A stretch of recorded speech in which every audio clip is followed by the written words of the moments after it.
Bom, eu vou fazer a primeira pergunta e vou lançar para todos vocês. Eu perguntei para alguns alunos o que eles gostariam de saber de calígrafos e, né, letristas experientes e tal. Aí ele disse, quanto tempo demoraram para ficar bom nisso? Quanto ganha? Isso a gente vai ver. Mas, enfim, na verdade, a primeira pergunta é, quanto tempo vocês levaram para chegar num resultado bom, resultado consistente, tá? Profissional, né, em letra, em caligrafia, e se vocês têm alguma rotina de estudo, de prática, para manter e melhorar esse resultado.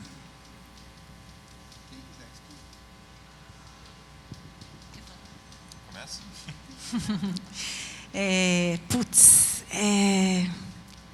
Quando eu cismei com a caligrafia, que eu chutei o balde da minha carreira na educação, eu era professora, eu estava no terceiro ano da pedagogia na PUC. Não, minha filha, você pode ser meio período professora e fazer caligrafia também. Eu falei, não, eu quero ser calígrafa. E então eu tinha que ganhar meu dinheiro fazendo caligrafia, e esse nosso cenário não existia.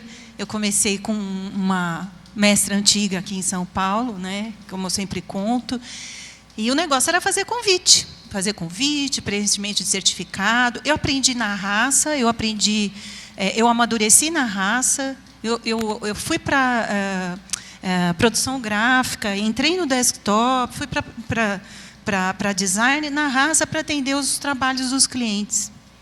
E então eu não sei dizer quanto tempo. Eu sei que a minha mestra foi meio kamikaze. Ela me jogou em poucos meses alguns trabalhos para fazer, que eu errava muito. Eram uns diplomas de uma faculdade aqui em São Paulo, que era em papel moeda. Era um impresso super sofisticado, mas era um bloco numerado no verso, e eu podia errar e usar o outro. E depois eu entregava aqueles que eu tinha errado, eles eliminavam essa numeração. E era assim, quando diploma de faculdade tinha nome de pai, mãe, dia que a pessoa nasceu, tudo, né? Era muito completo. Então, a chance de errar em algum lugar, e era tudo centralizado, como a letra Ronde, que não era tão difícil, em nanquim. Então, assim, eu lembro que eu suava muito, que eu sofri muito, e foi nessa pauleira que eu amadureci. Eu não ficava assim, eu acho que eu quero fazer um trabalho autoral. Isso não existia. Era ralando mesmo. Então, eu não sei dizer. Eu acho que minha letra era tremida nos primeiros convites que a minha mestra me despachava. Olha, vai atender não sei quem lá na Avenida República do Líbano, que eu não vou fazer esse trabalho, eu gostaria que você fizesse. Ela era muito maluca, mas ela sabia da minha seriedade, do meu comprometimento. Então, eu acho meio difícil dizer quanto tempo, mas eu acho que, pelo tudo que eu vejo pela galera que já está ficando, né, que já está boa hoje, eu acho que, sei lá, 2 anos no mínimo, mas depende de quanto você pode sentar. É bem complicado. Quanto intenso você é, quanto apaixonado e viciado você está, quanto tempo você tem para isso, que técnicas você está abraçando. É de cada um, difícil dizer quanto tempo. Mas quando eu falo, eu tenho 28 anos, nossa, vai levar 28 anos para fazer? Não, pelo amor de Deus. Né? Foi uma trajetória meio específica, que não é o caso hoje, quando a gente tem tanta coisa à mão. Então, é diferente. Mas, André, eu acho também que tem uma coisa. Eu acho que tanto caligrafia, quanto lettering, quanto design mesmo, assim, você nunca para de aprender, na verdade, né? Assim, é um processo de uma vida. Assim, sem dúvida. Eu já recebi e-mails de pessoas assim, eu estou querendo trabalhar com desenho de marcas. Quanto tempo eu levo para ganhar dinheiro? Eu falei, cara, primeiro estuda. Depois ganhar pensa. Dinheiro. Exatamente, primeiro você tem que estudar. O cara não tinha nem entrado na faculdade ainda. Então, acho que assim, eu acho que é muito parecido com qualquer outro processo de aprendizado. E o design e a tipografia, eu acho que ela tem isso. É um processo de uma vida. Você vai estar sempre aprendendo, sempre melhorando. Existe um treinamento, sim, existe prática diária, né? Eu acho que assim, quem gosta de tipografia, onde está parado, está desenhando tipografia. Assim, é quase que um vício irritante que a gente tem, né? Assim, eu vou para reuniões, assim, as pessoas ficam falando e eu fico desenhando tipografia. E eu acho também tem uma coisa, eu acho que a pessoa também tem que entender qual é a paixão dela com a tipografia. No meu caso, por exemplo, eu falei, cara, caligrafia não é a minha, por exemplo, porque exige uma dedicação e exige uma prática e um aperfeiçoamento técnico que eu não tenho disposição para fazer, né? Eu não tenho paciência para aquilo. Então, dentro das minhas limitações, eu fui entender também o que me encantava na tipografia. Eu acho que isso já é um meio caminho andado para a pessoa se dar bem, né? A pessoa descobrir suas paixões, né? Com certeza. Uma coisa que me chamou a atenção até na palestra de vocês dois eu acho que o estudo não está só na prática ou estudar exatamente o assunto. As suas fotos de quando você está viajando ou está passando por aí. Hoje eu fui turistar em São Paulo e eu tirei várias fotos que são referências para trabalho. A gente é muito visual. Então, e da palestra do Haroldinho, uma coisa que eu sempre falo: errar é o melhor aprendizado. É errando que a gente aprende. Então, no Criatipos, a gente passou muito por isso. Queria completar uma coisa que eu achei interessante a pergunta, tipo, quanto tempo você levou para ficar bom, né? Depende do que a gente entende por bom também. Exato. É como falar assim, quanto tempo você levou para escalar esse morro? Bicho, na verdade, eu não terminei de escalar, eu estou no meio da parada, né? Então, mas se tratando de caligrafia, só para falar em números, ano que vem eu vou completar 20 anos trabalhando com artes gráficas, assim. Mas caligrafia eu vou para 6 anos. E o interessante da caligrafia, para tentar incentivar a galera, para não falar, vai levar 25 anos para ficar bom. A caligrafia é bacana pelo seguinte, cara, você escala muito rápido no começo, então você vê uma evolução boa. Então não é uma curva assim, saca? Tipo, você vai muito rápido e chega um tempo que, agora na situação que eu estou, por exemplo, você rala muito para ver uma evolução muito pequena. Assim. Então, concordo. Não é verdade? Uhum. Então... isso, eu acho que é isso mesmo. O que é bom, o que não é bom. Claro, às vezes a gente vê um filme lindo postado, olha, veja aqui meu processo desse lettering que eu fiz, e você vê que está bem tosco, que está faltando algumas informações técnicas muito, muito básicas.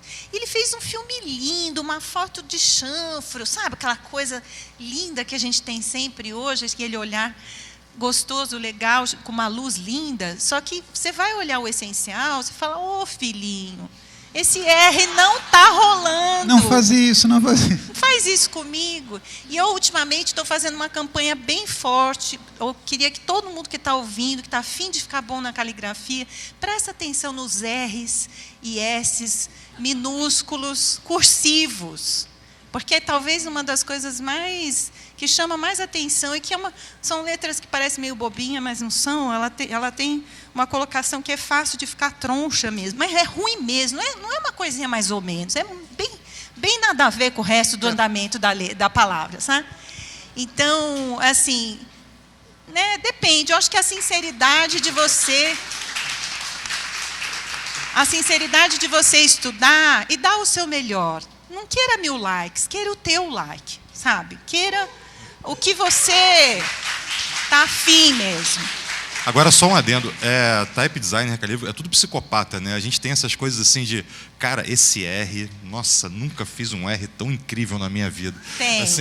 Nossa, esse R não tem igual, assim. Pode procurar aí no mundo inteiro. Esse S... Eu estou muito feliz hoje. Hoje um povo meio doido. Foi o melhor dia da minha vida, né? Tem aquele dia que você se parabeniza. Obrigado, então, pessoal. Vamos lá. Observando o mercado hoje, a gente vê que teve um crescimento de oportunidades. Né? Eu acho que é visível que houve um crescimento de atuação de oportunidades. Então, o cenário parece favorável, né? Digamos assim. A pergunta é, isso é uma realidade ou não?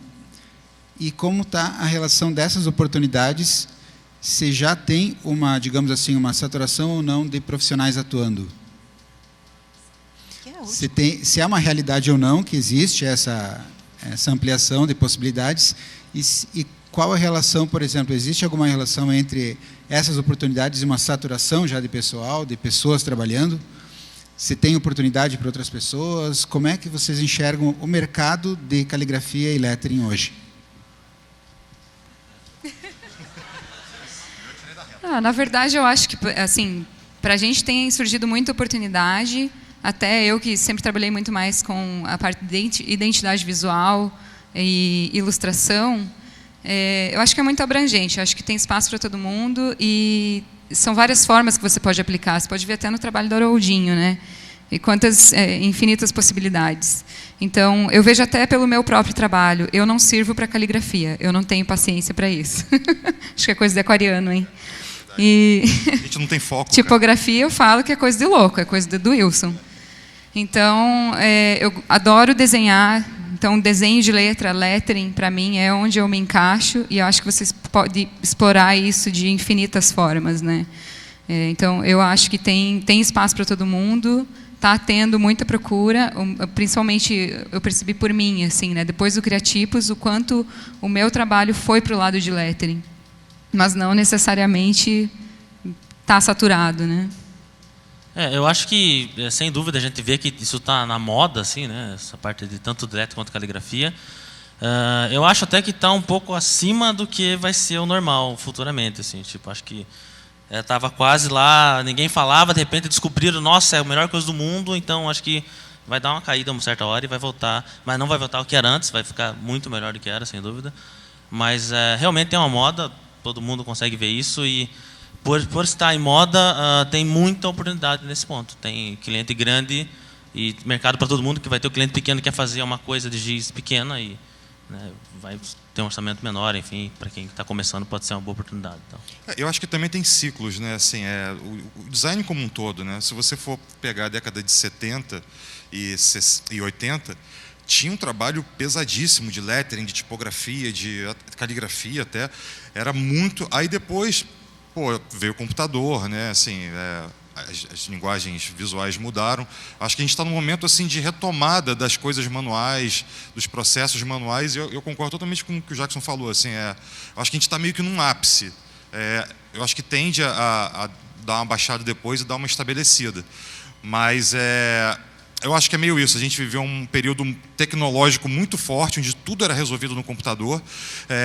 Eu ouvi até uma palestra do Ben Guial uma vez, ele dizendo que ele olhava para as coisas que as pessoas estavam fazendo nos escritórios com o computador e ele falava, cara, como é que isso pode ser tão mal feito, você com uma ferramenta tão precisa fazer um negócio tão mal feito? Porque ele falava que na mão ele fazia coisas com mais cuidado e mais precisão do que naquilo. Claro, estamos falando do Ben Guiar, mas eu acho que assim, a gente teve esse momento quase de emburrecimento assim, do design, que tudo virou resolvido no computador. Acho que agora a gente está voltando a dar um pouco mais de atenção às coisas mais manuais, né, mais bem cuidadas. E, claro, depois vai perder um pouco disso, mas acho que a gente tende a estabelecer um patamar bacana. Eu acho que, sei lá, anos 93, mais ou menos 93, 94, eu chutar, eu sou muito boa de data. Eu lembro que eu peguei uma pasta, eu comecei a olhar tudo que eu já sabia fazer e não tinha cara de design, tinha cara de uma coisa, alguns experimentos muito tímidos e uma cara de um design muito antigo, que era a minha escola, né? E eu lembro que eu fui na DPZ, alguém falou para mim, que conhecia, acho que era o Petit, eu fui na DPZ com a minha pasta. E aí ficou aquele papo saudosista, feliz e não sei o quê, e não virou nada. Por quê? Porque eu não sabia fazer filme, foto assim, bababá, eu não tinha nada disso, né? Eu não sabia apresentar o peixe, eu sabia que tinha um potencial, mas não virava. E, assim, olhando de lá para cá, tudo que foi acontecendo, sim, eu concordo plenamente com vocês e com essa coisa em relação à computação, mas também eu acho assim, que a publicidade está começando a entender o potencial que a gente, letrista em geral, lettering, type design, calígrafos, temos. Eles ainda não sabem aproveitar muito bem. Acho que existe uma quantidade grande de pedidos que chegam, às vezes ações meio malucas, que eles não sabem o que eles estão pedindo, e a gente tem que orientar. E tem muitas coisas que eles vão para um caminho mais natural da letra de pessoa, que eu acabei fazendo muitas coisas assim, que é outra pegada. É como se você fizesse a letra de um personagem, né, numa peça, enfim. Mas eu acho que o mercado está aprendendo, a gente está crescendo, o mercado está crescendo no sentido de usar melhor esse potencial. Acho que isso ainda vai acontecer. A gente está amadurecendo, a gente vê isso nos nossos eventos, nas nossas produções. Tudo que foi acontecendo. Em 2003 saiu o primeiro catálogo de fontes brasileiras. Foi um grande primeiro marco, um grande susto naquela época. Quanta gente já fazia fonte, né? Então, a gente está em pleno curso de alguma coisa ainda diferente que vai acontecer, e eu até acho que a gente devia pensar em sempre poder fazer uma coisa mais com a nossa cara, sabe? Pensando em Brasil e pensando em cada artista, cada concepção em si. E a gente ainda tem muito chão aí pela frente, né? Eles ainda, acho que vão... A gente vai ter que também mostrar um pouco para eles o potencial do que a gente está brincando, né? Do que a gente quer, do que a gente pode, do que a gente ainda vai criar. Pegando o gancho exatamente do que tu disse, a próxima pergunta, que trata, então, de trabalhos autorais e comerciais. Certo. O que o mercado hoje tem comprado dos trabalhos autorais, comerciais, e o trabalho de vocês é visto como arte ou como produto? E essa ousadia, por exemplo, ser ousado e ter um trabalho autoral, tem um limite para entrar no mercado? Ou vocês conseguem fazer mostrar mais a opinião de vocês, o processo de vocês, o trabalho de vocês, a cara de vocês nesse material? Bom, posso falar, na verdade, assim, eu trabalho não exclusivamente com tipografia. Eu tenho um estúdio de design, nosso foco é vídeo, produção publicitária, principalmente. Quais foram as perguntas, por favor? Próxima pergunta, autorais ou comerciais. Eu acho assim, no meu caso muito específico, o meu trabalho autoral é quase completamente separado do trabalho comercial. O que eu tento sempre fazer, porque no fundo para mim assim, design sem tipografia não faz muito sentido. Eu acho que a tipografia ela está tão ligada ao design, ela está quase na essência do design, então para mim assim, eu não consigo imaginar uma coisa sem a outra. Tirando raríssimas exceções, mas eu acho que as coisas estão muito ligadas. Então, assim, de vez em quando, quer dizer, de vez em quando não, eu sempre tento imprimir o fator tipográfico em trabalhos de design. Eu acho que tem uma coisa assim, toda vez que você desenvolve um trabalho autoral e aquilo ganha uma certa percepção do público ou dos seus clientes, você vai ser chamado para repetir aquele seu trabalho autoral. Ele serve como um cartão de visitas e, às vezes, até como uma maldição sua. Porque, às vezes, você quer fazer outras coisas e a pessoa, não, eu quero que você faça exatamente aquele. Aí vem alguém e diz, esse cara só faz isso. Né? Só faz exatamente. Mas não, você... Mas, tudo bem, acho que todo mundo tem o seu default, né? Assim, que, tipo, o cara quer o default, manda o default. Sua marca. Exatamente. E qual era a terceira mesmo? E a última? Sequela. Sim, cara, o limite da ousadia, eu acho que é assim, se você está trabalhando para um cliente, o limite da ousadia é o limite do cliente. Eu acho que assim, eu sempre tento, quando produzo um trabalho de design ou de tipográfico, eu sempre tento forçar o limite do cliente. Eu acho que é a nossa obrigação, acho que a gente tem que ser até pedagogo, às vezes, né? Para poder mostrar para o cara que nem sempre o que ele acha que é uma razão é de fato uma razão. Mas quem impõe o limite é ele. Trabalho comissionado, você não está brincando com o seu dinheiro, você está brincando com o dinheiro alheio. Então, eu acho que quem impõe o limite no final é sempre ele. Eu acho que o trabalho autoral chama o comercial, não todas as vezes, até conforme o trabalho autoral da pessoa, o comercial não vai ser aquele autoral, mas, o seu trabalho chamou atenção, talvez a partir disso podemos fazer isso. Assim, então, eu acho que no trabalho autoral, no meu ponto de vista, não tem limite.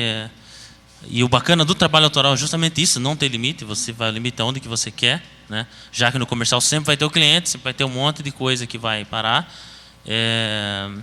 E nesse trabalho autoral é engraçado, porque a galera vê algo que está fazendo e que o cara de repente não teve a ideia e fala, essa parada aí, cara, pode ser interessante. Então, e é engraçado, eu recebi vários pedidos de trabalho, que é a coisa mais engraçada que eu achei, que o cara, ele mandou e-mail, várias pessoas, Jackson, eu queria que você fizesse para mim uma logo, mas eu quero que você filme você escrevendo a logo para eu divulgar essa parada. Então o cara está querendo comprar um combo, assim, tipo, não é só logo, eu quero comprar esse pacote que você está mostrando no seu Instagram aí, tipo, eu quero postar que tem um vídeo, etc.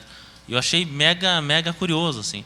E enfim, a galera tem ideia por isso. Eu acabei de fazer recentemente um trabalho para a Coca-Cola e no contrato com o trabalho não só entregar o projeto, mas vamos divulgar nas minhas redes sociais. Faz parte do contrato do projeto. Não é se posso divulgar? Não. Você tem que divulgar, está no contrato. Você vai divulgar no seu Instagram, no seu Facebook, etc. Eu acho que é a riqueza do manual, né? De demonstrar capacidade, habilidade e essa mágica mesmo de, né? O que é a filmagem acelerada? É ver a mágica acontecer. Nossa, pá, acabou, está pronto. Né, como se fosse mágica mesmo, como se fosse fácil, que não desse para suar, que não precisasse de muito tempo para chegar lá. Né? Está se usando muito. Só para completar, eu acho que o trabalho autoral, assim, que nem você falou, por um tempo, acho que a gente foi perdendo até a personalidade, se vendendo para esse mundo tecnológico, né? E quando a gente volta para o manual, você tem a sua característica, por mais que você tente copiar alguma coisa, sempre vai sair do seu jeito. Então, eu acho que o autoral, às vezes, está muito ligado com, né, o humano, o que a gente é. Então, é muito bacana essa parte de voltar e valorizar o processo manual, porque é original. Viver do que você gosta, ganhar o teu dinheiro com o teu autoral, é o sonho de todo mundo, claro, né? E saber acoplar essas duas coisas é fundamental. E, ao mesmo tempo, se você só fizer os trabalhos comissionados e não der comida para o teu autoral, você dançou, você morre. Né? Você não consegue mais fazer as coisas com alma. Mas eu vou levantar agora também uma outra questão, assim, até fazendo um meia-culpa. A gente tem muita vergonha de se dizer artista, né? Assim, a gente fica muito cheio de... Não, eu não sou artista, eu sou designer. Não, é artista sim, cara. Olha o trabalho que você está fazendo. Total. Tipo, você é muito mais artista, inclusive, que muita gente que se diz artista e não é. Então, assim, eu acho que, para levantar essa questão do autoral, eu acho assim, por que a gente também não leva a questão da comercialização do nosso trabalho autoral a sério, né? É uma coisa que eu me pego pensando muito. No Art Row eu tive uma experiência assim que foi muito bacana, que foi a primeira vez que eu tive que vender meu trabalho, tive que produzir coisas minhas para vender. E vendeu bem, assim. Então, acho que também a gente perdeu um pouco esse pudor, perdeu um pouco da vergonha na cara e, sei lá, se assumir às vezes como artista também e saber que aquilo pode ter um valor para muita gente, né? Eu tenho certeza disso, que no fundo, o que eu vejo nas minhas salas de aula, esse desejo de ir para a mão, sair do computador, um dia, filho da mãe, eu estou com tendinite do mouse, eu vou lá fazer caligrafia em slow motion, preparar aquele raio daquela tinta, mas eu adoro fazer isso, é o dia mais feliz da minha semana. No fim, está todo mundo a fim de voltar para a mão, porque parou de fazer isso na faculdade. É meio unânime isso, nas minhas cadeiras lá. E também uma avalanche, depois do segundo módulo, do terceiro módulo, uma avalanche de nego que resolveu fazer freela e viver por si. É até meio assustador, porque... sei lá, acho que você dá alimento para alguma coisa, a realidade está meio louca, você vê que se você tem já alguma estrada e que você pode apostar mais nisso, né? Seja encomenda ou seja as tuas coisas, ou os dois de preferência ao mesmo tempo, para você ganhar dinheiro e ficar feliz também em fazer as tuas coisas, né? Nessa valorização do trabalho autoral, de conseguir produzir e vender um trabalho autoral, vocês já estão pensando, já utilizam alguma estratégia, alguma maneira de tornar isso público? Como vocês fazem? Acho que o Criatipo já está fazendo isso. Isso é um plano, já tem mais de um ano, né? Mas a gente nunca arruma tempo para isso. A gente gostaria, já tem algumas ideias, mas realmente nada em prática ainda. A gente tem ideia de fazer novos produtos, isso não foi colocado em prática, mas o trabalho do Criatipos sempre foi vendido, né? Tipo, quando a gente fechou o Criatipos, rolou que o Ricardo, que é marido da Cila, é fotógrafo, desde a primeira reunião nossa, definiu o nome do coletivo, falou, todo o projeto será fotografado pelo Ricardo e será publicado no Behance e no Facebook, desde o começo. E isso traz muita repercussão, que já era uma coisa que eu vinha fazendo já no meu trabalho, eu comento sobre... Tenho comentado esses dias vários sobre isso. Um exemplo que eu dou do lance que eu acho que o designer tem vergonha de se vender. Assim. Então, tem um exemplo que é o clássico. Assim, eu estava na faculdade, segundo dia de aula, o professor de ilustração chega e pergunta: quem aqui da sala desenha? Só eu que fiz aqui.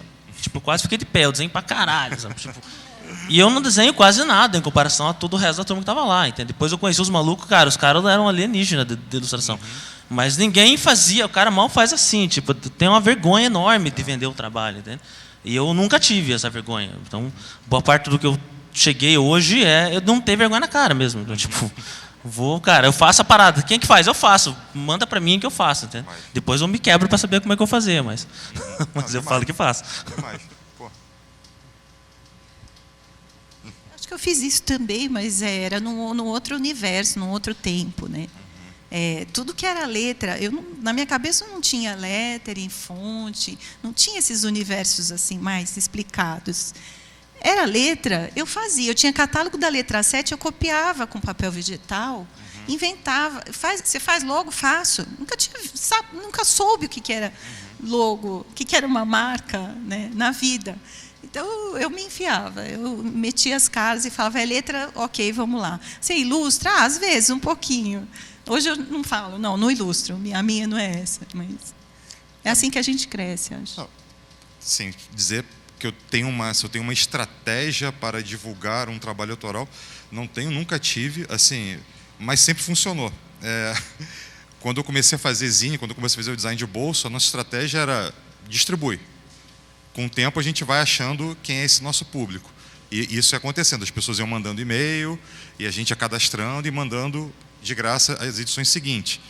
Depois, assim, tive meu momento Visorama, que resolvi me dedicar quase que exclusivamente a uma produção comercial. Aí uma hora isso enche o saco. Aí você começa a voltar para a sua profissão, para a sua produção autoral. Eu nunca, assim, tirando um breve momento, eu nunca parei de produzir autoralmente. E eu acho que eu sempre divulguei isso de alguma forma para quem interessa, sei lá, eu acho que uma hora você acaba entendendo quem se interessa por aquilo que você faz. E são etapas, assim, eu já fiz zine, eu já fiz um evento tipográfico que misturava música e tipografia, que foi outra irresponsabilidade tipográfica enorme, que era o Freak Show. Depois, mais recentemente, eu fiz uma exposição, participei de um evento de arte, e aí você também vai entendendo que outros públicos são esses. Mas é meio dando a cara a tapa, assim, dizer que se eu tenho uma estratégia para isso ou não tenho. Mas foi sempre... Eu acho que a melhor estratégia é você fazer e mostrar o que você está fazendo, que uma hora isso vai ser reconhecido. É isso que eu não estou fazendo, que eu levo muitas broncas. Mas eu andei mostrando alguns trabalhos em 2 exposições recentes aqui em São Paulo, 2 coletivas lá na Sinlogo. Eu estou produzindo um pouco, sim, mas ainda está gestando, não está na hora de mostrar. Mostrei algumas coisas, mas vai rolar, com certeza. Mas eu tô providenciando, tá? Não me dão mais broncas. Ainda não está muito bom, aí você vai ver, dá vontade de cortar a mão da pessoa fora, assim. Até parece. Bom, e até essa pergunta pode auxiliar quem está iniciando ou quem gostaria de começar na caligrafia, no lettering e tal. O que vocês consideram na hora de colocar preço no trabalho de vocês? Como vocês fazem para definir o valor do que vocês desenvolvem, do conhecimento e tudo mais? Isso daí é fácil. Moleza. Primeiro, o tamanho do cliente. Quanto mais rico o cliente, mais você cobra. Isso é óbvio, sim. Segundo, o tamanho da obra. Eu acho também assim, quanto maior a obra, mais cara ela é. E terceiro, o nível de apurrinhação que vai estar envolvido naquilo, né? Assim, porque também assim, tem coisa que fala assim, não, é só isso aqui. É só isso aqui que vai demorar um mês de tanta apurrinhação que você vai ter. Então, acho que são essas 3 coisas, basicamente. O tamanho do cliente, o tamanho da apurrinhação e o tamanho físico do trabalho, né? A dedicação, tempo, horas de trabalho envolvidas naquilo. Acho que é isso. Curiosamente, eu tenho uma pós-graduação em planejamento e gestão de negócios. E desde a faculdade, e que eu engatei após uma sequência e abri um escritório de design, a gente se preocupava muito com esse negócio de pensar em preço, valores, como controlar a hora, como que custa, quanto custa a hora, etc. Então, quando comecei a trabalhar com caligrafia elétrica, não foi diferente. Eu computava um primeiro momento pensando quanto tempo isso vai me custar, versus quanto eu quero ganhar por hora, e depois eu comecei a adicionar mais critérios e com a experiência vai pegando, puta, mas esse tipo de cliente é o cliente que vai apurrinhar para cacete. Não, então, quanto que é? 100? Então vai ser 200, 300, porque eu sei que vai apurrinhar, entende? E daí agora, mais recentemente, eu comecei a me inteirar mais esse lance de licença de uso e tudo mais, que é uma coisa muito importante que eu não dava bola. A galera comentava, mas se quiser fazer um trabalho, se for uma logo para um cliente pequeno, se for uma logo para tal cara, se for um cartaz, uma camiseta, você fala, cara, para mim é o mesmo tempo de hora, eu vou cobrar a mesma coisa. Eu tinha esse raciocínio. Depois que eu conheci a Jéssica Rich, que é um exemplo, ela tem no site dela, tem um texto sobre precificação, está em inglês, claro, mas ela fala muito sobre isso. E ela fala sobre esse detalhe de porcentagem, mas é editora, tem uma tabela de preço, e essa história de a licença de uso é 3 meses, mas é 1 ano, mas é só nacional, é web, não sei o quê. Então hoje eu pego pesado nessa parada, mas foi com o tempo que eu fui entendendo mais esse processo. E isso, pensando no mercado full, assim, de gente grande, se você está começando e você está ensaiando ainda e você acha que você ainda não está bom, faz um preço mais camarada, mas também não exagera. No começo vale a pena. Isso pode te deixar um pouco mais seguro para você ir se soltando, mas não fica lá nesse precinho também, né? E vai aprendendo que você está amadurecendo, o teu preço tem que acompanhar isso. Acho que é legal. Pode ser uma estratégia. Se você é mais arrojado e mais cara de pau, e você consegue um espaço, e você tem bons contatos, manda bala. Você vai cobrar e provavelmente vai rolar. Mas se você é mais tímido e fica mais preocupado com isso, então pega leve no começo, mas não esqueça de sair dessa etapa. E se você vai amadurecer, se você quer crescer mesmo, se você é preocupado em fazer teu nome, teu trabalho aparecer, vai indo de acordo, né? Vai conversando com as pessoas, vai tentando se posicionar ou saber de algum amigo, então, quanto que você cobra, e começar a ter parâmetros para sentir o que para você é bacana, né? Tem letras e tem situações que, uma outra coisa que eu adicionaria aos 3 quesitos que você colocou, tem letras que, para mim, eu tenho muito mais intimidade e velocidade. Mas isso não quer dizer que eu vou cobrar mais barato por isso, depende. Tem letras que eu não tenho tanto domínio, então, de repente, acho que eu vou ter que demorar mais um pouco para entrar no clima daquela letra. Tem letra que você vai ter que criar uma letra, por exemplo, essas letras de pessoa, leva um processo para você entrar no pique de uma letra, que você vai escrever um textão inteiro com ela, com a coerência dela, né? Então, a natureza de cada trabalho também, óbvio, né? Mas a gente aprende isso na raça mesmo. Igual a gente faz faculdade e não sai daquela profissão prontão no dia que você pega o teu diploma, né? A gente aprende a ser médico depois, quando a gente está dentro do hospital e do consultório, depois de anos é que a gente entende profundamente o que é isso. Eu acho que qualquer profissão é assim, né? É que na caligrafia não tem faculdade, né? É uma coisa que acaba acontecendo muito rápido mesmo. Então, a gente tem que procurar, né, como autônomo desse assunto, ou que esse assunto está te ajudando no teu assunto principal, no teu tema principal, você tem que procurar, o autônomo sempre tem que procurar novos alimentos e procurar parâmetros cada vez mais profissionais para elevar o nível do resultado, né? E o naipe de clientes que você consegue alcançar. Eu achei legal você comentar essa parte de estar começando e fazer um preço mais legal. É uma coisa que a gente passou muito no Criatipos, porque eu sempre fui a louca que quer fazer tudo, independente do preço. O projeto é legal, eu quero fazer. Foi ou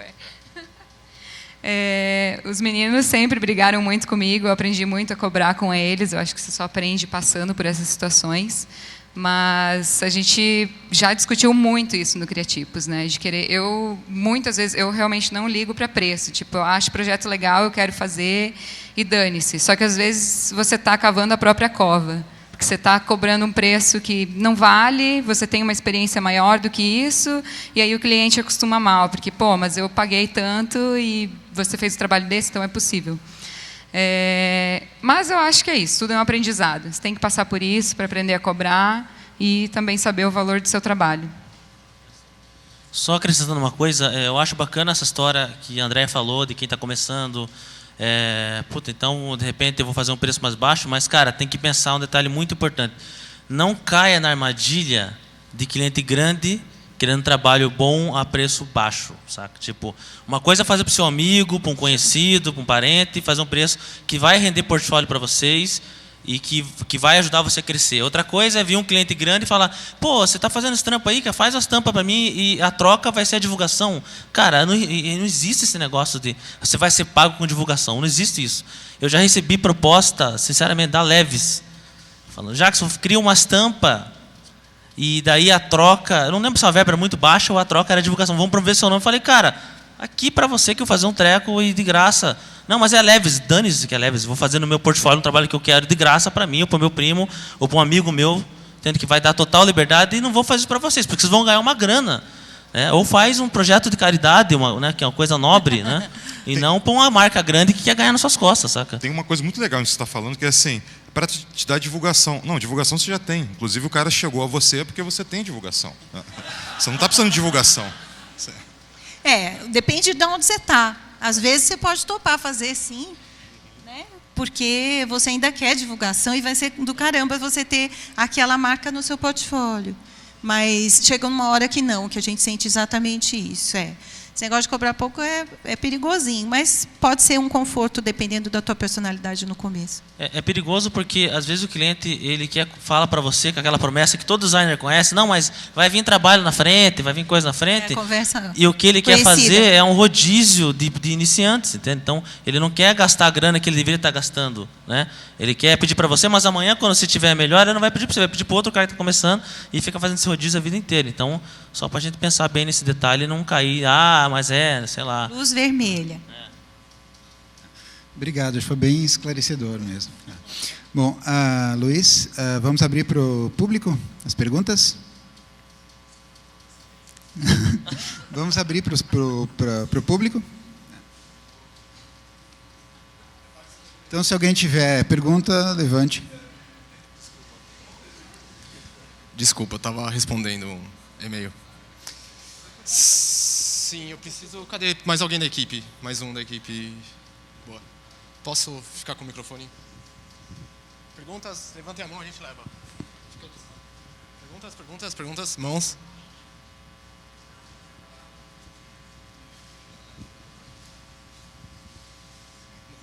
Você fez assim? Não, eu fico aqui. Cadê?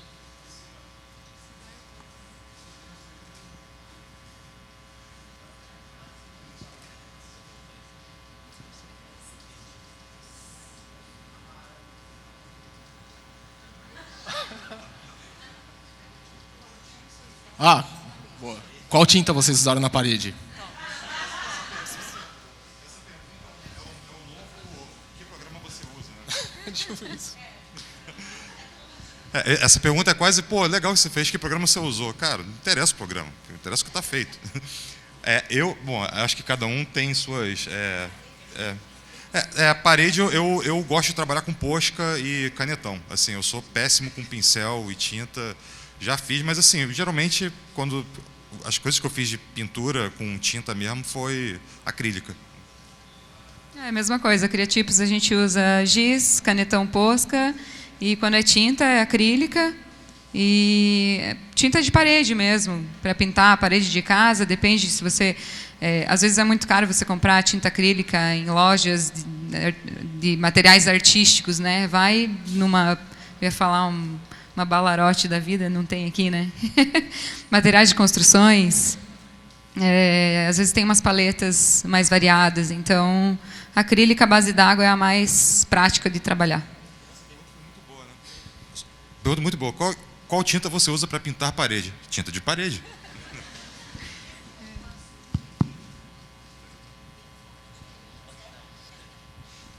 As pessoas perguntam muito do giz, né? A gente usa o branco, o giz tradicional de escola, e as cores especiais é giz pastel seco, e aí ele sai um pouco mais carinho, né?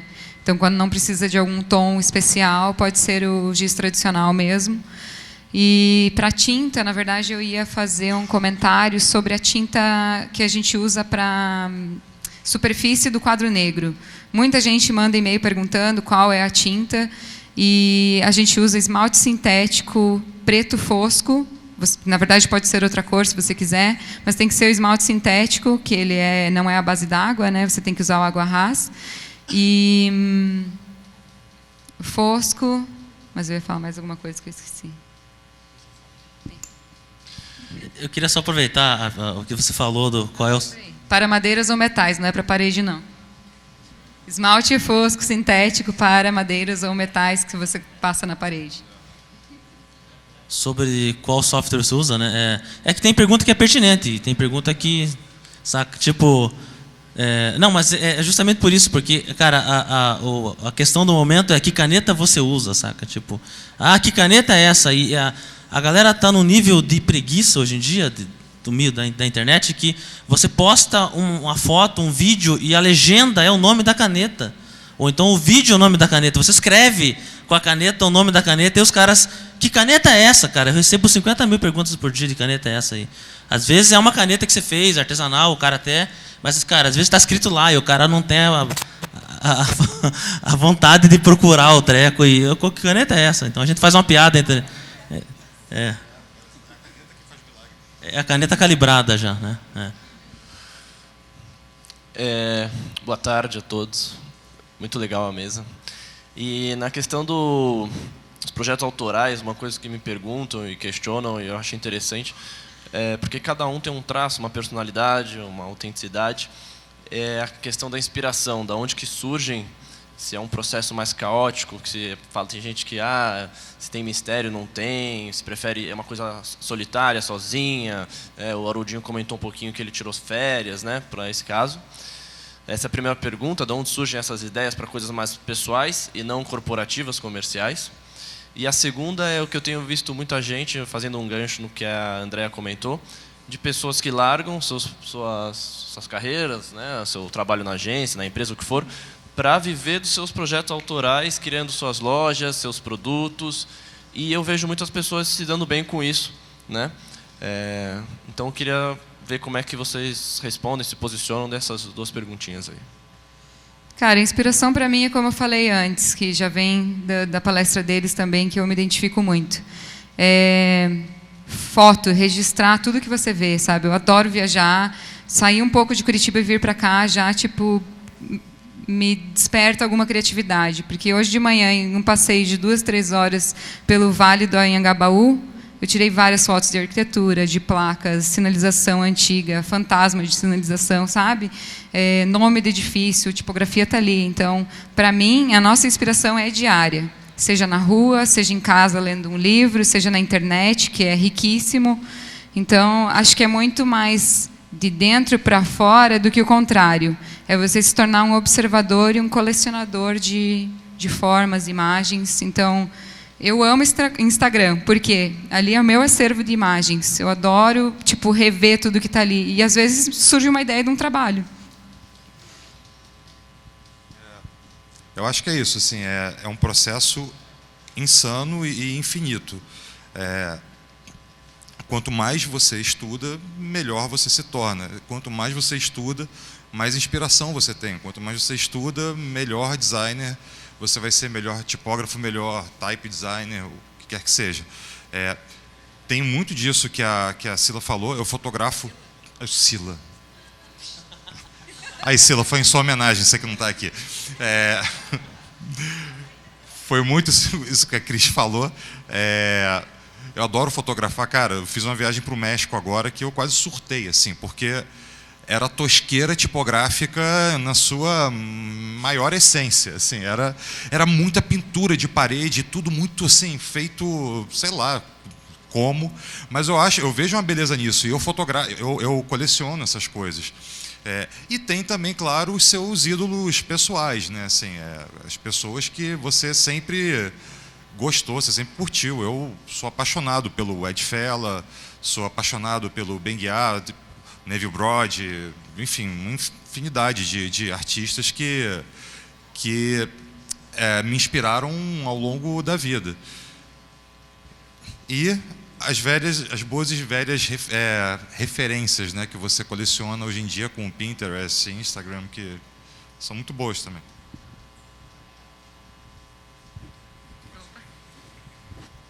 Eu gosto muito de estar no silêncio, gosto de estar na roça, assim, no mato, sabe?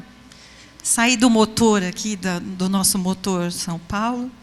Acho que isso já é 50%. E eu acho que algumas inspirações vêm das artes plásticas, né? Algumas séries de alguns artistas que enveredam por letras, às vezes não. E um que eu poderia citar é o Jaume Plensa, que é um espanhol, né, que faz sublime, assim, é uma poesia com letras. Estava na praia de Botafogo, uma cabeça de mármore branca, uma cabeça bem condensada com os olhos fechados. Por um tempo, ele foi palestrar lá no Rio, num evento, eu não lembro qual. Esse é um dos trabalhos do Jaume Plensa, mas ele tem algumas coisas com letras que são muito inspiradoras. Isso é para citar um.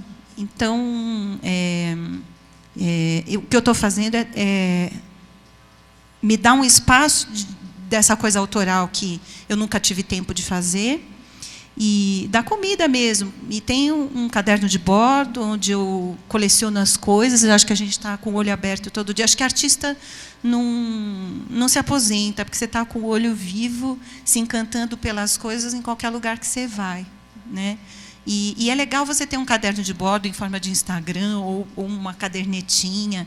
Eu tenho um caderno mesmo, estou no 3º caderno, onde eu guardo lá as coisas queridas, que precisam de atenção depois e que dão comida. A hora que você senta e abre aquilo, você tem uma certa cornucópia de coisas e daqui a pouco começa a desovar ideias. Aí desenha e depois aprofunda cada uma, né? Às vezes um sonho. Quando você se dispõe a se abrir para isso, aparece, rola, né? Porque é da nossa natureza. Todo mundo, no fundo, quer isso, né? Quer se expressar de forma livre, sem encomenda.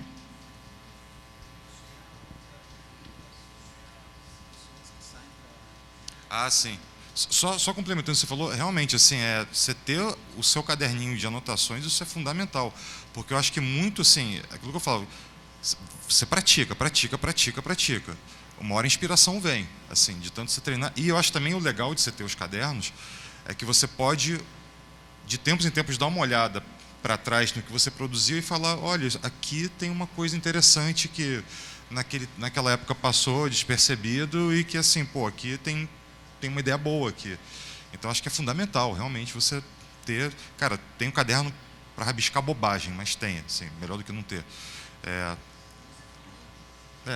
Exatamente. E o que era mesmo? Era sobre... bom, eu só não posso responder porque eu nunca larguei meu trabalho comercial para viver do meu trabalho autoral. Eu sempre caminhei paralelamente. Eu acho assim, admiro quem chega nesse patamar. Eu acho que é uma decisão muito corajosa. Não sei se um dia eu terei, talvez. Mas eu acho assim... Hoje em dia eu consigo conciliar o meu trabalho, minha produção autoral com a minha produção comercial. Eu sempre estou envolvido em algum projeto autoral. Eu nunca paro de estar, seja música, design, qualquer coisa. Assim, eu não consigo não estar envolvido num projeto autoral. Porque eu acho que se eu parar e ficar cuidando só de uma produção comercial, minha vida não vai ser feliz. Assim, nada contra trabalhar comercialmente. Adoro também. Mas eu acho que você não é feliz só trabalhando, recebendo ordem de cliente. É legal, mas calma. E assim, de resto não posso responder o que eu acho. Quer dizer, o que eu acho, eu sei que eu acho. Eu acho uma atitude corajosíssima e admiro essas pessoas, mas eu não posso falar por mim porque eu nunca tive essa atitude. Cara, só comentar rapidinho que eu, no meu caso, hoje em dia, eu já acho que o meu trabalho está mesclado, é autoral junto com o comercial. Então, eu sou muito feliz com o que eu faço e ganho dinheiro com o que eu faço, e os clientes me procuram já com a referência do meu trabalho. Então, na maioria das vezes, eu tenho a liberdade de fazer o que eu quiser, eles já confiam completamente. Então, no meu caso, eu já considero que está muito mesclado, apesar de ter ideias e vontade de produzir produtos e coisas minhas, né, para vender, enfim. Mas por hora só trabalhando tipo por encomenda. A pessoa vem, gostei desse trabalho, queria algo assim. Então, como eu tenho já uma grande liberdade, eu já considero que está muito mesclado no meu caso. Só para fechar o raciocínio aí, eu acho que está numa época muito boa nesse ponto devido às redes sociais e tudo mais, que o que eu faço hoje eu não conseguiria fazer há 20 anos atrás, com certeza. Então, isso é uma coisa boa, que incentiva a galera a estar querendo fazer isso, a sair, a largar tudo, etc. Tal. Mas tem que ser algo muito bem pensado e tem que estar preparado para isso, porque você vai encarar o mercado aí, você está preparado para se posicionar para o cliente, de aceitar, posicionar preço, posicionar prazo, né? Ou você vai sair para o mercado, eu vou viver de letra agora, é maravilha. E você vai ver que está a mesma coisa que está fazendo numa agência que de repente você não gostava, que é pegando prazo de um dia para outro, com um valor lá super baixo e com o pior ainda, que você não vai ter nem mais 13º, nem salário fixo. Então, tem que estar ligado nessa parada. Existe a possibilidade, mas tem que estar preparado. Se você é uma pessoa firme para se posicionar com relação a prazo, relação a valores, ou você vai ser só aquele cara que continua quebrando galho, saca? Tipo. Tem uma coisinha também, assim, não se iluda. Mercado de arte é mercado. Mercado de arte tem cliente, tem que fazer reunião, tem que jantar com quem você não quer, tem que almoçar com quem você não quer. Então, assim, mercado de arte é mercado como qualquer outro. Assim, uma coisa assim, você ganhou na loteria, ganhou na poupança, sei lá, tipo, tem uma poupança, ganhou uma herança, na verdade, e você pode largar tudo e ficar em casa vivendo o seu trabalho. Foda-se quem vai gostar daquilo ou não. Se você não é essa pessoa afortunada, e você quer viver de arte, vale ressaltar, mercado de arte é um mercado como outro qualquer, que vai ter sempre uma relação de comprador com a relação de vendedor. Vai ter sempre o cliente, vai ter o artista, e você vai ter que negociar e você vai ter que participar dele quase como qualquer outro mercado. Desculpa, eu vou ter que dar uma cortada aqui. Tem mais uma pergunta lá. Só que, cara, você tem um desafio. Você vai ter que escolher uma pessoa para te responder. Bom, eu vou escolher criativos, que eu acho que é mais ou menos a pegada que eu estou querendo para mim. E eu queria saber de vocês, antes de vocês chegarem no patamar que vocês estão, quais foram os objetivos, os sonhos, as metas, se vocês alcançaram esses sonhos, se vocês mudaram, como que foi essa parada de chegar até onde vocês estão? Eu acho que essa pergunta até é muito individual, independe do criativos. Para mim, eu acho que há alguns anos eu sempre queria ter a certeza de que eu estava no lugar que eu queria estar. Eu acho que a gente nunca vai ter essa certeza. Hoje a minha certeza eu estou feliz com o que eu estou fazendo. E não sei o dia de amanhã. Eu não sei se vai existir criativos. Enquanto isso for leve e for divertido para a gente vai continuar. E, enfim, eu acho que o mais importante é você estar feliz com o que você está fazendo hoje. É sempre uma busca, é sempre um desafio e nunca vai ser um mar de rosas. Você quer falar pelo Criativos? É que é só não tem tempo. Mas eu respondi individualmente. Eu falo, rapidinho. O que a Cris falou é verdade, cara. Existem metas individuais. O Criativos nunca teve uma meta como grupo. A gente quis se reunir para trocar ideia e para falar sobre tipografia, basicamente, lettering. Essa era a ideia inicial. Não teve, vamos fazer um grupo para dominar o mundo? Não teve essa parada. Agora, individualmente, existe a meta, entende? E a minha meta individual sempre foi alta. Sempre foi meio de querer dominar o mundo.